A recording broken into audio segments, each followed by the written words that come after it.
തിരുവനന്തപുരവും തൃശ്ശൂരും വേണം എങ്കിൽ 1,00,000 വോട്ട് BJP അധികം പിടിക്കണം.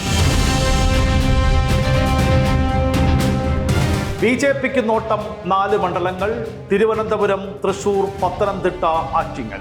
തിരുവനന്തപുരത്ത് ജയിക്കാൻ BJPക്ക് 2019 കിട്ടിയതിനേക്കാൾ അധികമായി വേണ്ടത് 1,00,000 വോട്ട്.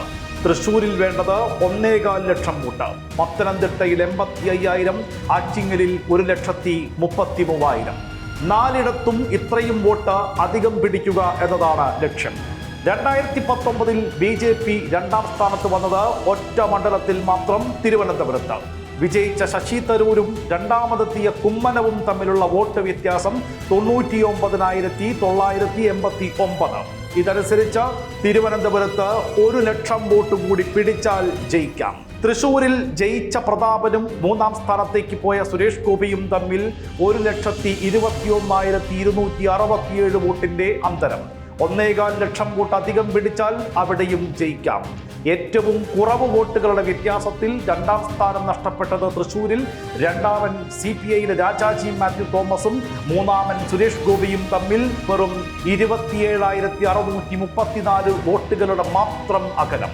കെ സുരേന്ദ്രൻ മത്സരിച്ച പത്തനംതിട്ടയിലും 2ാം സ്ഥാനം പോയത് വെറും 39,288 വോട്ടുകൾക്ക്.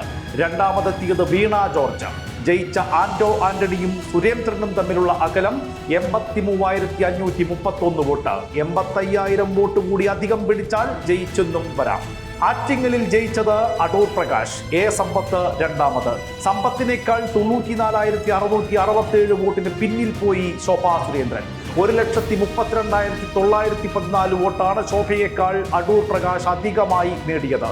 വി മുരളീധരനെ മത്സരിപ്പിച്ച് 1,00,000-ലധികം വോട്ട് പിടിച്ച് കരുത്ത് കാട്ടാനാണ് നീക്കം. പക്ഷേ ശോഭയ്ക്കുള്ള സ്വീകാര്യത അണികൾക്കിടയിൽ മുരളിക്കില്ല. 4 മണ്ഡലങ്ങൾ: തിരുവനന്തപുരം, തൃശ്ശൂർ, പത്തനംതിട്ട, ആറ്റിങ്ങൽ. 4ഇടത്തും 2019 കിട്ടിയതിനേക്കാൾ 1,00,000 വോട്ടെങ്കിലും അധികം പിടിക്കുക. 2ഇടത്തെങ്കിലും ജയം. എന്ത് കളിയും കളിച്ചോളൂ, 1,00,000 വോട്ട് കൂടുതലായി പെട്ടിയിൽ വീഴണം. നടക്കുമോ ഇല്ലയോ നോക്കാം.